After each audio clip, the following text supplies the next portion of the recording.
We do want to get to the latest on Hurricane Irene, which may be history in terms of the storm being gone. But boy, what history this storm made. For many folks on the East Coast, it may not have been as bad as predicted in certain areas, but that does not mean this was not a storm. Irene is blamed for at least 21 deaths, billions of dollars in damage, and you can expect to see that toll rise as, of course, the flood damage is calculated. This morning, there is widespread flooding up and down the East Coast. A lot of it this morning in Vermont and northern New York State, also in New Jersey. That's where CBS News correspondent Michelle Miller begins our coverage. Get out of here! Get out of here! A powerful storm surge coupled with high tides caused damage to coastal towns across the East Coast, uprooting lifeguard shacks from the Jersey Shore to Long Beach, New York, and even catching a local reporter off guard.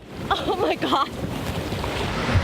Irene whipped through North Carolina as a Category 1 hurricane on Saturday, toppling trees and ripping up roads. By the time it made it to the Northeast on Sunday, it had weakened to a tropical storm. But for the North, the danger wasn't winds, it was water. And the heavy and persistent rains caused massive flooding. Some rivers haven't crested yet, and it's still raining in various parts of the state. Streets across New Jersey were impassable, and a few elderly residents of Elmsford, New York, were rescued from their homes by boat. But as the storm moved directly north, away from the coast, it seemed to cause the most damage. 45 miles southeast of Albany, the town of Windham suffered a flash flood that officials say wiped out its downtown. The 600-mile-wide storm turned babbling brooks in Vermont into raging rivers, and even swept away this 141-year-old bridge.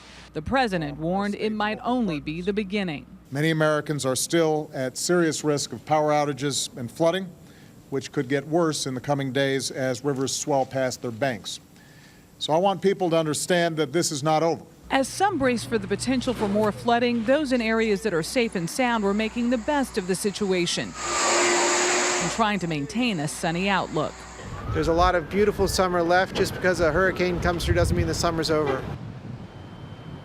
And I'm in Lodi, New Jersey, about 20 miles west of New York City. And there's good news here because this entire area was 6 feet underwater. As you can see, the waters are now receding. So good news, at least in one part of New Jersey. Back to you, Erica. Yeah, a lot of folks need some good news to focus on this morning. Michelle, thanks.